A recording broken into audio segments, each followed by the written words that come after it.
السلام علیکم ورحمۃ اللہ وبرکاتہ۔ آسان اصول فقہ کے دروس چل رہے ہیں۔ اب تک ہم نے دلائل شریعہ کا موضوع مکمل دیکھا، پھر اس کے بعد ہم نے احکام شریعہ کے بارے میں تفصیل سے جانا۔ ٹھیک ہے، اب اس کے بعد جو موضوع شروع ہو رہا ہے وہ استنباط احکام کے طریقے، یعنی نصوص سے مسائل کو کس طریقے سے ایکسٹریکٹ کریں گے، مستنبط کریں گے۔ کوئی نیا مسئلہ پیش آ جائے آپ کے سامنے تو اس نئے مسئلے کو کیسے ہم ہمارے دلائل شریعہ کے روشنی میں ان کو استنباط کریں گے کہ یہ فرض ہے، واجب ہے، سنت ہے، حرام ہے، ناجائز ہے، کس طریقے سے، تو طریقہ کار کیا ہوگا۔ تو ہم اس کے ابتدائی باتیں انشاءاللہ آج سے جاننے کی کوشش کریں گے۔ اہم چیزیں ہیں، اس کو اچھے سے سمجھنا، پھر تفصیلات تو انشاءاللہ آپ کو آگے کی جماعتوں میں بڑی کتابوں میں ہیں۔ تو مصنف فرماتے ہیں قرآن مجید عربی مبین میں نازل ہوا ہے اور رسول اللہ صلی اللہ علیہ وسلم نے اپنے قول و عمل کے ذریعے اس کی تشریح فرمائی ہے۔ کیونکہ آپ صلی اللہ علیہ وسلم خود بھی نسلاً عرب تھے اور آپ صلی اللہ علیہ وسلم کی زبان عربی تھی، اس لیے آپ صلی اللہ علیہ وسلم کی حدیثیں بھی عربی ہی میں ہیں۔ بس قرآن و حدیث سے احکام کے اخذ و استنباط کے لیے ان قواعد کا علم ضروری ہے جن کے ذریعے عربی زبان میں متکلم کا مقصد جانا اور سمجھا جاتا ہے۔ ان قواعد کو اصولیین نے لفظ کی 5 بنیادی تقسیم کے ذریعے واضح کیا ہے۔ دیکھیں بات سمجھے، ہم ہیں عجمی، ٹھیک ہے، ہم کو ہماری مادری زبان عربی نہیں ہے، تو اللہ رب العزت کا کلام قرآن مجید عربی میں نازل ہوا۔ اللہ کے رسول صلی اللہ علیہ وسلم کے ذمے جو ہے قرآن کریم کی تبیین کی ذمہ داری تھی، تو آپ صلی اللہ علیہ وسلم بھی عربی تھے، رسول عربی کہا جاتا نا، تو احادیث طیبہ یا قرآن کریم کی جو تبیین ہے وہ بھی ہم کو عربی میں ملی۔ ٹھیک ہے، تو اب جب ہم کو قرآن اور سنت سے کسی مسئلے کا استنباط کرنا ہوگا، کسی چیز کو اخذ کرنا ہوگا، بات کو سمجھنا ہوگا، تو اس کے لیے ترجمے سے کام نہیں چلے گا۔ ترجمے سے کام نہیں چلے گا۔ آج کل مارکیٹ میں ترجمے والے بھرے پڑے ہیں یوٹیوب پر، ٹھیک ہے نا، وہ ترجمے، ان کی زندگی ترجمے پر گزرتی ہے اور اسی کی بنیاد پر وہ مسائل بھی نئے نئے بیان کر دیتے ہیں۔ ہر چیز جو ہے ترجمے کی کتابوں سے بیان کر دیتے ہیں، تو وہ باتیں معتبر نہیں ہوگی جب تک کہ اس بندے کے پاس وہ صلاحیت نہ ہو، الا یہ کہ وہ کسی حوالے سے بیان کر رہا ہو۔ لیکن خود استنباط کرنا یہ الگ چیز ہے، کسی کا استنباط کیا ہوا مسئلہ بیان کرنا یہ الگ چیز ہے۔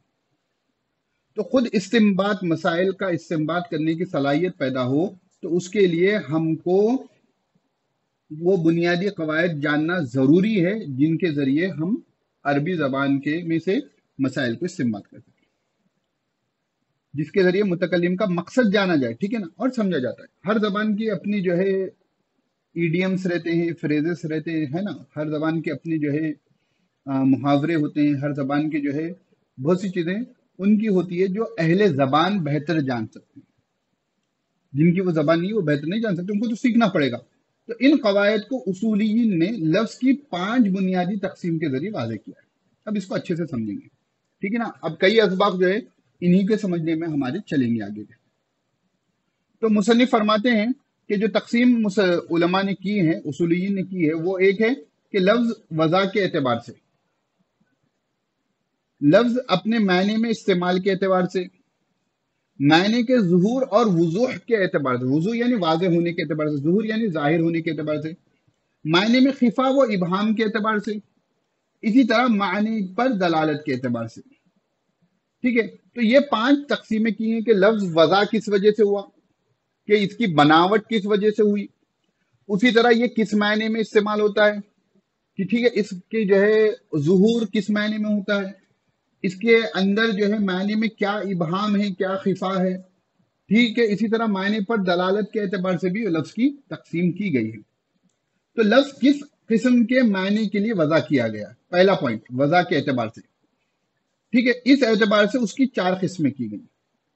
یعنی یہ جو آپ کا پہلا پوائنٹ ہے وضع کے اعتبار سے، اس کی اصولیین نے کتنی قسمیں کی ہیں؟ 4 قسمیں کی ہیں۔